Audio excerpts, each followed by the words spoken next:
Oke, sama. Assalamualaikum warahmatullahi wabarakatuh. Kami dari kelompok Literasa kelas PSTIA akan menampilkan video demonstrasi dari website perpustakaan untuk memenuhi nilai ujian akhir semester mata kuliah pemrograman web. Nah, langsung saja. Sebelumnya, perkenalkan saya Anissa Trihapsari dengan NPM 22150610025. Sebelumnya perkenalkan, nama saya Vanessa Nur Habibi dengan NPM 2215061009. Dan sekarang bisa kita langsung demonstrasikan website perpustakaan yang sudah kami buat dengan nama website Literasa.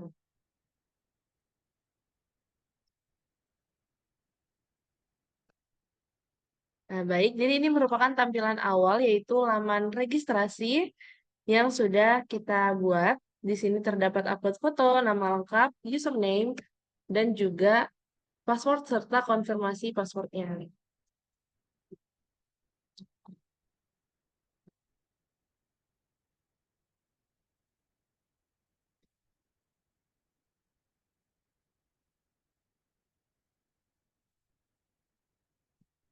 Baik.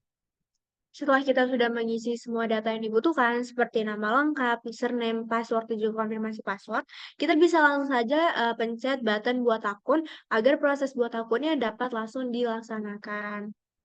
Nah, di sini kita muncul pesan bahwa kita belum mengupload Ya, foto. jadi ternyata untuk membuat akun, kita harus mengupload foto. Jadi semua data yang ada di sini seperti upload foto, nama lengkap, username, password, dan konfirmasi password merupakan data yang wajib diisi sebelum membuat akun. Jadi di sini pertama-tama kita memilih eh, foto terlebih dahulu.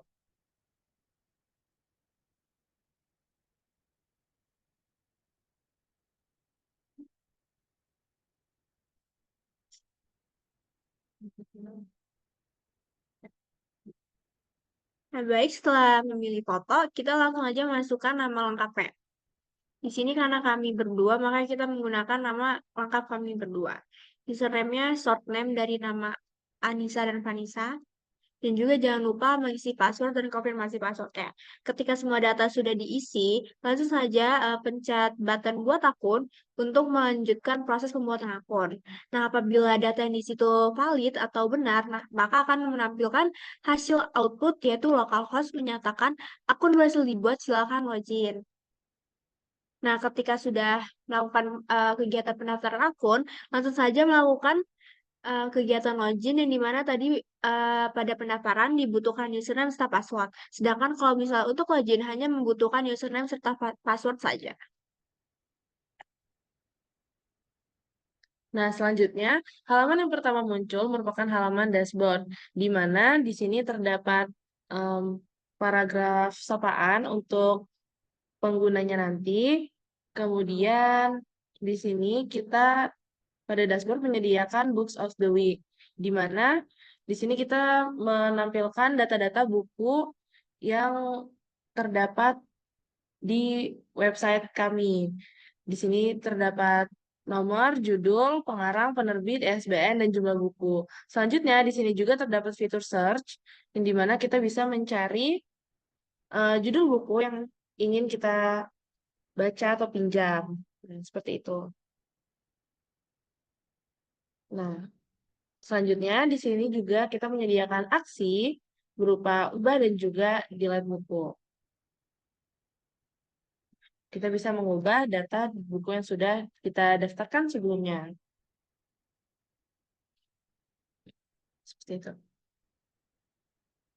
Baik, selanjutnya selain dari fitur dashboard, kita juga memiliki fitur data anggota serta data buku. Dan di sini saya akan menjelaskan mengenai fitur data anggota terlebih dahulu. Nah, pada fitur data anggota, ketika kita memiliki akun, bukan berarti kita ini bagian dari anggota perpustakaan literasa. Nah, maka dari itu, ketika sudah membuat akun, kita harus wajib melakukan tambah anggota dulu supaya kita bisa melakukan kegiatan transaksi yang dimana kegiatan transaksi ini kegiatan pinjam dan meminjam buku. Nah, pada fitur data anggota di sini terdapat eh, data-data yang harus diisi supaya kita bisa menjadi anggota dari perpustakaan Literasa. Yang pertama itu terdapat nama, tempat lahir, tanggal lahir, jenis kelamin, dan program studi. Nah, di sini kami sudah menginputkan data anggota secara manual yaitu sebanyak 10 orang. Nah, di sini saya akan mencoba untuk mendemonstrasikan gimana cara mendaftarkan menjadi anggota. Nah, yang pertama kita harus memasukkan NIM dulu. NIM ini seperti kayak kode unik dari si eh, mahasiswanya atau penggunanya. Di sini kita akan memasukkan data yang sesuai sama yang terjadi di kehidupan nyatanya.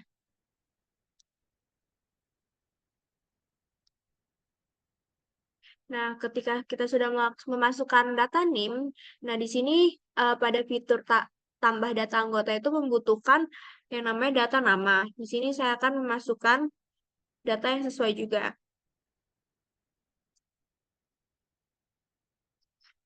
Selanjutnya, selain nama, di sini juga membutuhkan yaitu tempat lahir dan juga tanggal lahirnya. Tanggal.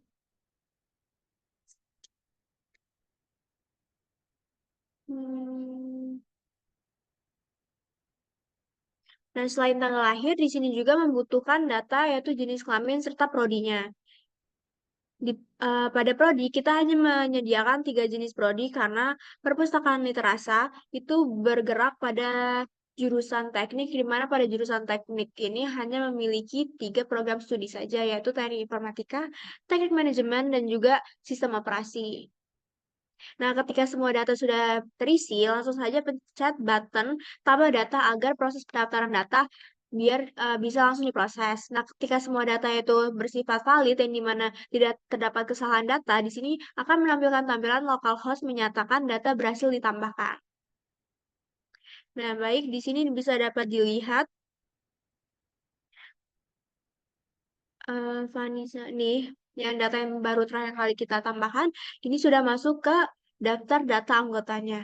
Selain itu juga pada fitur data anggota, di sini kita langsung bisa mengubah nama-nama anggota ini dalam bentuk Excel serta PDF.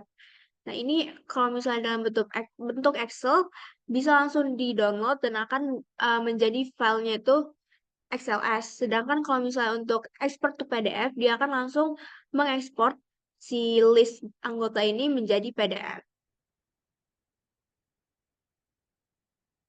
Ini nggak bisa di-share. Mau di-share nggak?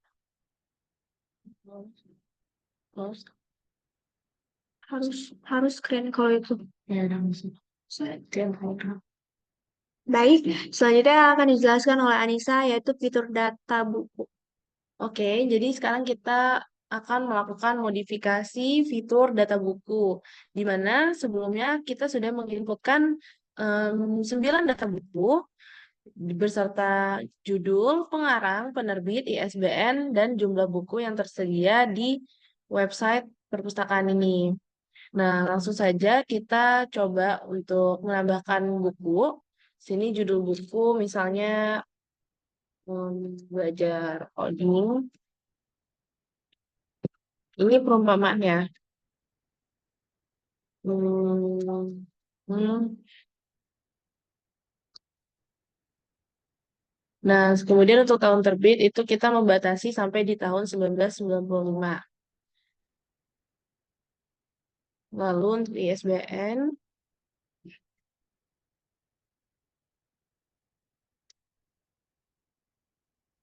nah di sini kita melakukan perumpamaan jumlah buku yang tersedia dengan judul belajar coding itu ada 8 buku.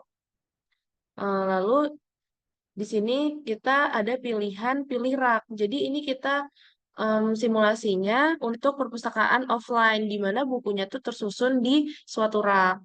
Nah, di sini misal kita klik rak 1 dan tanggal input buku ini ke dalam sistem perpustakaan. Sekarang tanggal 20.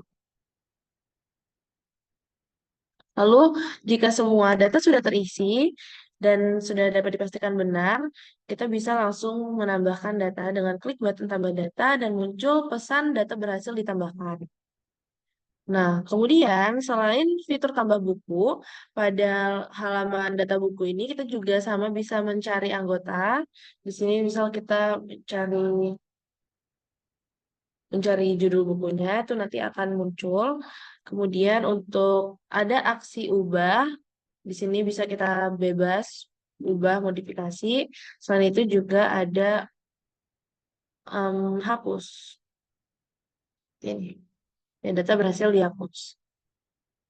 Nah, selanjutnya akan terdapat halaman transaksi yang akan dijelaskan oleh Vanessa. Baik, selanjutnya terdapat fitur data transaksi yang dimana maksud dari data transaksi ini adalah proses peminjaman buku. Nah, pada fitur ini data-data yang dibutuhkan hanyalah NIM. NIM ini dari peminjam buku yang dimana data NIM ini didapatkan dari anggota dan judul ini maksudnya adalah judul dari buku yang dipinjam oleh anggotanya. Nah, kemudian selain dari NIM dan judul terdapat data tanggal pinjam yang dimana tanggal pinjam ini adalah tanggal eh, secara langsung hari di mana eh, si anggota ini meminjam bukunya.